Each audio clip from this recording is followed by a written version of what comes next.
Tumama na ang doomsday tsunami. 10 bansa sa Pacific Rim ang nagpatunog ng alarma. Naabot na ng unang alo ng Russia. Ang 1 metrong tsunami ay simula pa lamang. Nagbabala na noon ang mga propeta tungkol sa isang 100 metrong tsunami na tatama sa Pilipinas at Japan. Kapag dumating ang tsunami, sino ang makapagliligtas sa atin? Maglalaho ang pera, bahay at sasakyan. Ang Diyos lamang ang ating kanlungan.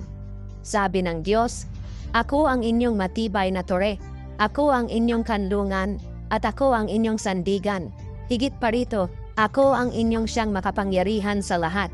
Ako ang inyong lahat-lahat." Kung handa kang bumaling sa Diyos para sa kanlungan, mag-iwan ng komento, Amen, at ishare ito sa mga nangangailangan. Maaari kang tumulong lamang na iligtas ang isang kaluluwa nang hindi mo namamalayan. Pagpalain ka nawa ng Diyos at pagkalooban ka ng kapayapaan. Amen.